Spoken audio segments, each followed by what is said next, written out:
Hi guys, welcome to the Laravel 11 course. आज की इस वीडियो के अंदर हम डिस्कस करेंगे कि हमारे पास फैक्ट्रीज़ क्या होती हैं और सीडर्स क्या होते हैं। काफ़ी सारे लोग इन दोनों चीज़ों को आपस में मिक्सअप कर देते हैं और समझते हैं कि दोनों का यूजेज सेम है, बट एक्चुअल में इनका यूजेज डिफरेंट है। आज हम इसको प्रॉपर एग्जांपल के साथ इम्प्लीमेंट करेंगे। सो यहाँ पे ये फैक्ट्रीज़ की मैंने डॉक्यूमेंटेशन खोली हुई है, यहाँ से आप रीड कर सकते हैं फैक्ट्रीज़ के बारे में। तो मैं आपको इन सिंपल वर्ड्स बताता हूँ। फैक्ट्रीज़ हमारे पास यूज़ होती हैं फेक डेटा को जनरेट करने के लिए। फेक डेटा को हम जनरेट क्यों करते हैं, उसका पर्पज़ ये होता है कि लेट्स से हमने एप्लीकेशन को टेस्ट करना होता है कि एप्लीकेशन डिफरेंट डेटा सेट पे कैसे बिहेव करती है।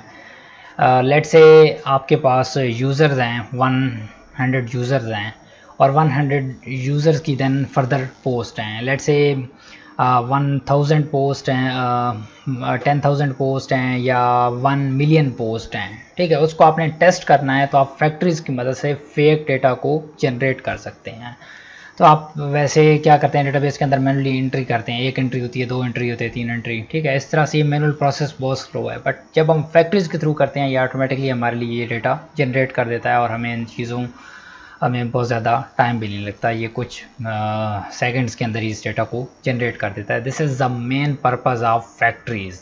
और फैक्ट्रीज़ को इन डिटेल हम डिस्कस करेंगे कि PHP की फेकर लाइब्रेरी को यूज़ करता है। और देन हम आते हैं सीडर पे, ठीक है। सीडर्स क्या होते हैं, मैं यहाँ पे सीडर्स को साथ साथ ओपन भी कर देता हूँ कि जब आपने डॉक्यूमेंटेशन पे सर्च करना होगा तो आपके पास ये अवेलेबल हो। तो ये हमारे पास सीडर की डॉक्यूमेंटेशन है। सीडर्स क्या होते हैं, बेसिकली जब आप अपनी एप्लीकेशन के अंदर कुछ इनिशियल डेटा को सेटअप करना चाहते हैं देन आप सीडर्स को यूज़ करते हैं। इनिशियल या बेसिक डेटा से क्या मुराद है, वो ये है कि लेट्स से आपने 10 यूज़र के रोल्स डिफ़ाइन करने थे, ठीक है। 10 रोल्स एडअप करने थे, तो उस टाइम पे आप सीडर्स को यूज़ करेंगे। या लेट्स से आपकी एप्लीकेशन है जिसके अंदर ब्लॉग टाइप की ओवरऑल एप्लीकेशन है और उसके अंदर डिफरेंट कैटेगरीज़ हैं आपके पास, ठीक है। और आप चाहते हैं कि कुछ basic categories by default added हों, ठीक है। तो उस टाइम पे आप सीडर्स को यूज़ कर सकते हैं। तो ये दोनों का मेन डिफरेंस है। सबसे पहले हम सीडर को इम्प्लीमेंट करते हैं और देन फर्दर नेक्स्ट वीडियो के अंदर हम या फिर इसी वीडियो के अंदर हम कवर करेंगे फैक्ट्रीज़ को। सो सबसे पहले हम सीडर पे चलते हैं। तो यहाँ पे कहता है कि सीडर्स को जनरेट करने के लिए कमांड कौन सी होती है, ठीक है। तो मैं यहाँ पे अपनी एप्लीकेशन को ओपन करता हूँ। हम प्रीवियस वीडियो के अंदर इन चीज़ों को इम्प्लीमेंट कर रहे थे, मैं इनको क्लोज़ कर देता हूँ। हमने सारे रिलेशनशिप्स को कवर किया था और अगर आप इनसे फेमिलियर नहीं हैं तो आप प्रीवियस वीडियोस को वॉच कर सकते हैं। और बाय डिफ़ॉल्ट हमारे पास सीडर्स लोकेटेड होते हैं डेटाबेस सीडर्स डायरेक्टरी के अंदर, और बाय डिफ़ॉल्ट हमारे पास डेटाबेस सीडर्स आता है जो कि हमारे पास एक यूज़र को हमारे पास सीड करने के लिए यूज़ होता है। मैं यहाँ पे इस कमांड लाइन को यहाँ पे ओपन करता हूँ और यहाँ पे लिखता हूँ यही कमांड सीडर को जनरेट करने की, PHP artisan make seeder and then seeder का नाम। इन माय केस मैं कैटेगरी सीडर जनरेट या टैग सीडर भी यूज़ कर सकते हैं। मैं टैग सीडर क्रिएट करता हूँ क्योंकि हमने प्रीवियस वीडियोस के अंदर जब हम relation many to many relation को डिस्कस कर रहे थे उस टाइम पे हमने टैग इसका टेबल बनाया था। तो मैं अब टैग सीडर बना रहा हूँ, ठीक है। और सीडर बनाने की कन्वेंशन क्या है कि जब भी आप सीडर बनाते हैं तो आपने हमेशा सफिक्स के अंदर सीडर लाजमी लिखना होता है। इससे क्या होता है कि लारावेल को पता चलता है कि ये जो पहला आपका है ये मॉडल है और दूसरा ये आपका सीडर आप लिखते हैं, तो इसको पता चलता है कि आप कन्वेंशन को फॉलो कर रहे हैं। तो जब आप सीडर के ज़रिए वैल्यू एंटर करते हैं, टैग सीडर को एग्जीक्यूट करेंगे तो इसको पता है कि आप इस टैग मॉडल के अंदर एंट्री करना चाहते हैं। आपको डिफ़ाइन नहीं करना पड़ता, अदरवाइज़ आपको मॉडल प्रॉपर्टी इस सीडर के अंदर डिफ़ाइन करनी पड़ती है। Make seeder tag seeder, okay जी, हमारे पास टैग सीडर क्रिएट हो गया है और लेफ़्ट साइड पे आपको नज़र आ रहा होगा ये हमारे पास यहाँ पे आ चुका है। तो बाय डिफ़ॉल्ट हमारे पास सीडर एक्सटेंड करता है, जो हमारे पास मेन सीडर की बेस क्लास है उसको एक्सटेंड करता है और इसके अंदर एक रन मेथड मौजूद होता है। इसके अंदर हम अपनी एप्लीकेशन का बेसिक डाटा फीड कर सकते हैं। लेट्स से मैंने कुछ टैग्स यहाँ पे सीटअप करने हैं। तो पहले मैं आपको यहाँ पे इसका इसका टेबल दिखा देता हूँ। हमारे पास 3 तरह के ऑलरेडी टैग्स मौजूद हैं। तो मैं यहाँ पे वापस आता हूँ और यहाँ पे लिखता हूँ टैग और देन क्रिएट।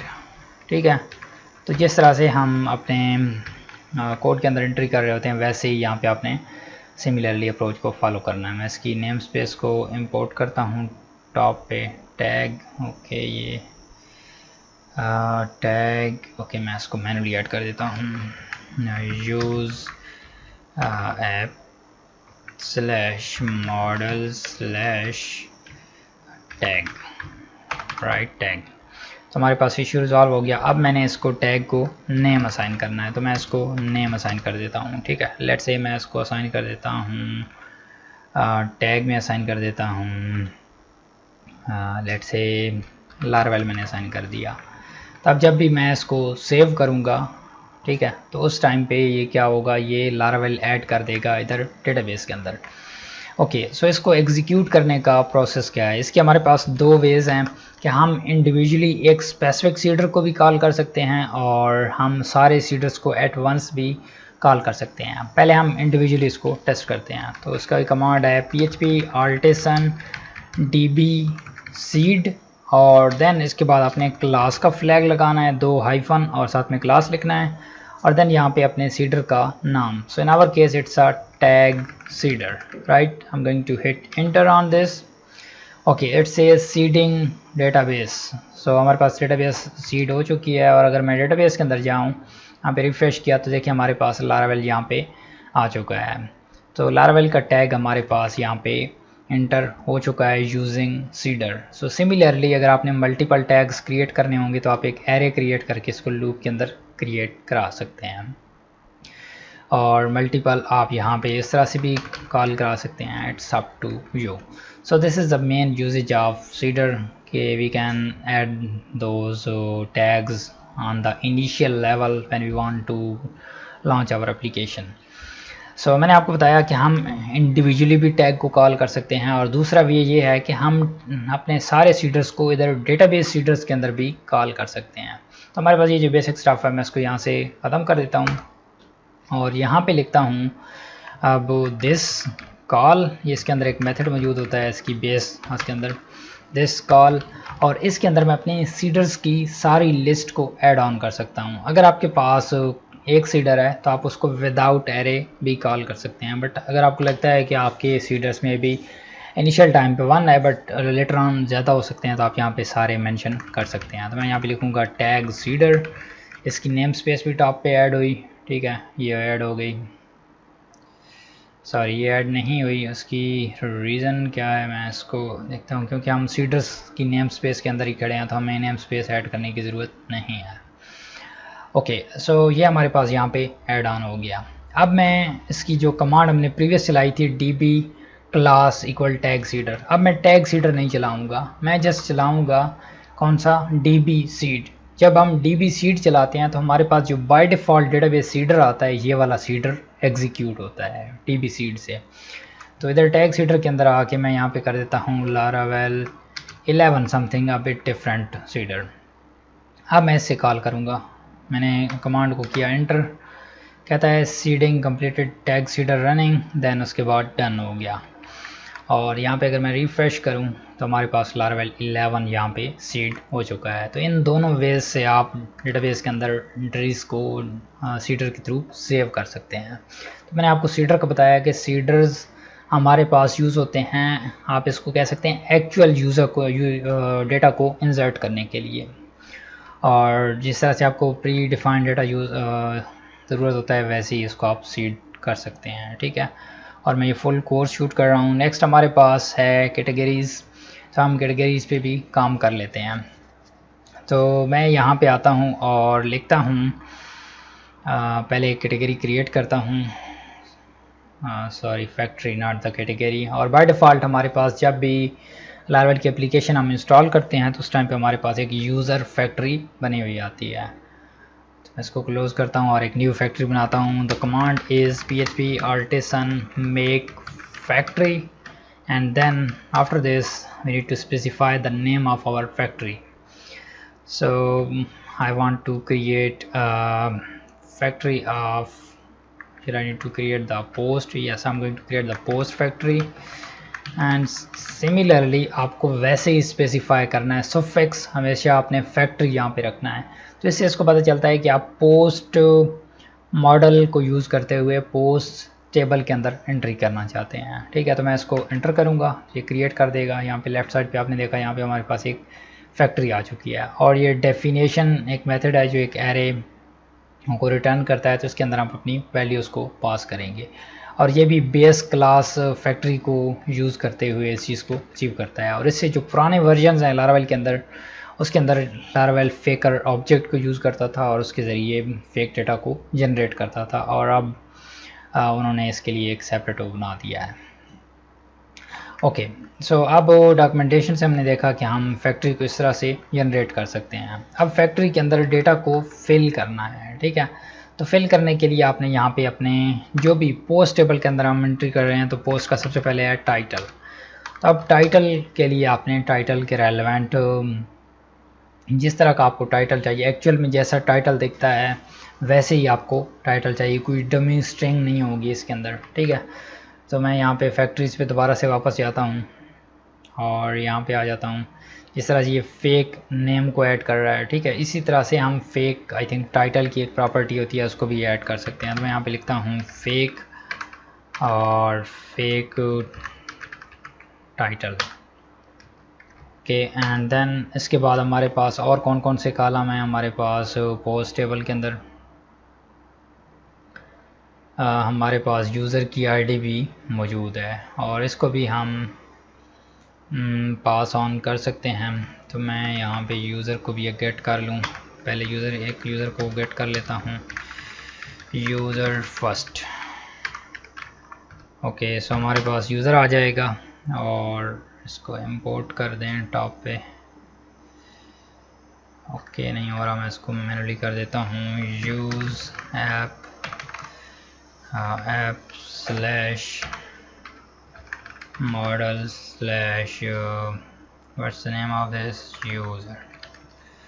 ओके, टॉप पे ऐड हो गया। अब मैंने क्या करना है, यहाँ पे यूज़र की आईडी को रिटर्न करना है, यूज़र आईडी, और मैंने किया यूज़र आईडी, जो भी यूज़र की आईडी आएगी वो यहाँ पे रिटर्न होगी। अब फेक टाइटल हो गया, उसके बाद डिस्क्रिप्शन हमें चाहिए। ठीक है, डिस्क्रिप्शन, तो डिस्क्रिप्शन के लिए अब हमारे पास कौन सा यहाँ पे कौन सी प्रॉपर्टी यूज़ होगी, आई एम नॉट श्योर कि डिस्क्रिप्शन मौजूद है। इसके लिए आई थिंक स्ट्रिंग की कुछ मौजूद होती है या फिर text something, I am not sure, I will confirm this when this will throw an error, so I will confirm this out. So इसके बाद हमारे पास है स्टेटस। सो स्टेटस हमारे पास आ जाएगा। स्टेटस में हम इसमें भी स्पेसिफिक वैल्यूज़ को एंटर कर सकते हैं। तो हम इसमें देखते हैं हमारे पास कौन कौन से इसकी प्रॉपर्टीज़ मौजूद हैं। ओके, सो हमारे पास इसकी अगर आपने चीज़ें चेकआउट करनी हो तो वैसे डॉक्यूमेंटेशन पे मौजूद हैं, बट इसमें आपको इन डिटेल इसको सर्च आउट करना पड़ेगा। मैं यहाँ पे आपको एक आसान वे बताता हूँ, चैट जीपीटी। आप इसको बताएं कि आप इन वैल्यूज़ को सीड करना चाहते हैं, तो ये आपको एग्जैक्ट हेल्पर प्रोवाइड करेगा कि कौन कौन से हेल्पर को यूज़ करते हुए आप फैक्ट्रीज़ को सीड कर सकते हैं। So in the meanwhile time जब ये लोड होता है तो मैं यहाँ पे इधर कमांड को एंटर करता हूँ, I am using Laravel and want to generate the fake data for these columns. Title, I'm not going to mention the user ID, I'm going to say description and status. Make sure to rate their proper data according to their data type। और साथ में हम data type mention कर देते हैं। मैं यहाँ पे कर देता हूँ वर्कर, और इसमें कर देता हूँ लॉन्ग टेक्स्ट या जस्ट टेक्स्ट कर देते हैं इसमें टेक्स्ट, और इसमें हम कर देते हैं जी इसमें boolean. Okay, so why it's not loading this out. I think मेरे पास इंटरनेट काफ़ी ज़्यादा स्लो है तो इसकी वजह से ये लोड हो रहा है. ये लोड होने के बाद मैं एक कमांड प्रॉम्प्ट एंटर करता हूँ और देन वापस आता हूँ. Okay okay okay, fine fine, ये लोड हो गया हमारे पास. मैंने इसको किया एंटर और अब मुझे ये सजेस्ट करेगा कि कौन कौन से हेल्पर्स मौजूद होते हैं. ठीक है, इसने फैक्ट्री का बताया कि फैक्ट्री आप इस तरह से बना सकते हैं. सेंटेंस, हाँ सेंटेंस इसके लिए होता है. इसके लिए हमने टाइटल यूज़ किया था, इसके लिए सेंटेंस होता है. और इसके लिए हमारे पास पैराग्राफ होता है, पैराग्राफ सिमिलरली. और इसके लिए हमारे पास फेक और बूलियन होता है. इसके लिए Boolean, right, good job GPT. इसके लिए बूलियन होता है हमारे पास. परफेक्ट. अब हमारे पास फैक्ट्री बन गई है और फैक्ट्री को अब एग्जीक्यूट कैसे करना है. फैक्ट्रीज़ को आप एग्जीक्यूट सीडर्स की मदद से कर सकते हैं, बट मेक श्योर आपने कंफ्यूज नहीं करना. सीडर्स अलग चीज़ है, बट हम जब भी PHP आर्टिसन DB सीड की कमांड चलाते हैं तो उस टाइम पे हम इस फैक्ट्री को ओनली एग्जीक्यूट करना चाहते हैं. ये है डिफरेंट चीज़. ठीक है, तो इसके लिए मैं आता हूँ यहाँ पे डेटाबेस सीडर के अंदर और इसको मैं फ़िलहाल यहाँ पे कमेंट कर रहा हूँ और टॉप पे यहाँ पे ऐड कर देता हूँ ताकि आपको मिक्सअप ना हो. तो फैक्ट्री मैंने कौन सी चलानी है, मैंने फैक्ट्री चलानी है पोस्ट की. तो मैं यहाँ पे लिखूँगा पोस्ट और देन फैक्ट्री लिखूँगा और देन क्रिएट लिखूँगा. ठीक है, तो ये एक रिकॉर्ड क्रिएट कर देगा. मैंने लिखा पोस्ट और इसकी नेम स्पेस को भी टॉप पे ऐड करना है. आपने जिस तरह से यूज़र्स को ऐड किया है वैसे ही पोस्ट को भी ऐड ऑन करना है. पोस्ट, ओके, पोस्ट ऐड हो गया. अब मैं क्या करता हूँ, एक कमांड चलाता हूँ PHP artisan DB seed. Enter किया और यहाँ पे कहता है सीडिंग डेटाबेस. ओके, हमारे पास कंप्लीट हो चुकी है. पोस्ट पे मैं आऊँ, यहाँ पे रिफ़्रेश किया तो हमारे पास ये एक सेकंड पोस्ट क्रिएट की जिसमें ये इसका टाइटल था, ये इसकी एक डिस्क्रिप्शन बना दी इसने. ठीक है, मैक्सिको गार्डियम, और ये इसका एक स्टेटस सेट कर दिया. इस तरह से अगर मैं दोबारा से एग्जीक्यूट करूँ फिर से ये इसको ऐड ऑन करेगा. रिफ़्रेश किया और ये देखिए हमारे पास फिर से एक हमारे पास सेंटेंस आया, डिस्क्रिप्शन आई और स्टेटस आया. सिमिलरली आप अगर चाहते हैं, और अब यहाँ पे आपका क्वेश्चन होगा कि हमने यहाँ पे बताया ही नहीं है कि हम पोस्ट फैक्ट्री को कॉल करना चाहते हैं, तो इसको कैसे पता चल गया कि हम पोस्ट फैक्ट्री को कॉल करना चाहते हैं. तो यही चीज़ है जो मैं आपको रिकमेंड करता हूँ कि हमेशा स्टैंडर्ड्स को आपने फॉलो करना है. आपने post factory with the suffix factory के साथ क्रिएट किया तो उसको पता चल गया कि ये पोस्ट मॉडल पे आप एग्जीक्यूट करना चाहते हैं. तो वैसे जब आप पोस्ट लेके फैक्ट्री लिखते हैं तो उसको पता चल जाता है कि आप पोस्ट फैक्ट्री को एग्जीक्यूट करना चाह रहे हैं. और अभी आपने देखा कि हमारे पास 1 रिकॉर्ड क्रिएट हो रहा है. अगर आप चाहते हैं कि यहाँ पे लेट से आप 50 रिकॉर्ड एट वंस क्रिएट करना चाहते हैं तो उसके लिए आपने यहाँ पे लिखना है, बताना होता है कितने रिकॉर्ड आप क्रिएट करना चाहते हैं काउंट मेथड के अंदर. तो यहाँ पे आप कर दें 50 और देन दोबारा से चलाएं DB सीड. थोड़ा सा एक्स्ट्रा टाइम लेगा. Okay, done, 50 records are done. Refresh किया और देखिए हमारे पास टोटल 53 हो गए हैं क्योंकि हमारे पास पहले 3 रिकॉर्ड्स थे और हमारे पास 50 पोस्ट जनरेट हो चुकी हैं. ठीक है, तो विद इन फ्यू सेकंड्स हमने जनरेट कर ली. इस तरह से अगर आप 1000 मोर क्रिएट करना चाहते हैं, ठीक है, 1000 मोर आप क्रिएट करना चाहते हैं तो आप इजीली क्रिएट कर सकते हैं. ये कुछ ही सेकंड्स लेगा और उसके अंदर क्रिएट कर देगा. देखें क्रिएट हो भी गया. ठीक है, मैंने रिफ़्रेश किया और यहाँ पे देखें 1053 पोस्ट हमारे पास आ चुकी हैं. तो इस तरह से हम फैक्ट्रीज़ की मदद से फेक डेटा को जनरेट कर सकते हैं. अब लेट से हमने एप्लीकेशन को टेस्ट करना था कि 1000 हमारे पास अगर टैग्स हों तो उस पर 1000 हमारे पास पोस्ट हों तो उस पर ये कैसे एप्लीकेशन बिहेव करती है. तो उस टाइम पे हम इस फेक डेटा को ऐड करके टेस्ट ऑन कर सकते हैं. सिमिलरली आपका ये कोड वैसे ही रहेगा. आपकी जितनी फैक्ट्रीज़ होंगी वो यहाँ पे आप टॉप पे ऐड करते जाएँ या फिर इसके बाद यहाँ पे ऐड करते जाएँ. ठीक है, तो ये आपके पास कॉल होती जाएंगी. मैं दोबारा से इसको एग्जीक्यूट करूँगा, वहाँ पे 1000 मोर पोस्ट को क्रिएट करेगा और टैग के अंदर एक और सीडर को ऐड ऑन कर देगा. ओके, अब हमारे पास कहता है टैग सीडर एग्जीक्यूटेड और उसके बाद देन ओके ठीक है, फैक्ट्रीज हमारे पास यहाँ पे चल गई होगी, यहाँ पे 153 या 2053 हो जाएगा। देखें 2000 हो गया। और टैग्स के अंदर अगर मैं आऊँ तो ये देखें लारावेल 11 का एक और रिकॉर्ड आ गया है जो कि अभी हमारे पास एंटर हुआ है। तो इस तरह से फैक्ट्रीज़ और सीडर्स की मदद से आप बहुत सारी अपनी एप्लीकेशन के अंदर डेटा रीड कर सकते हैं। दैन उसके अलावा सीक्वेंस भी मेंटेन कर सकते हैं।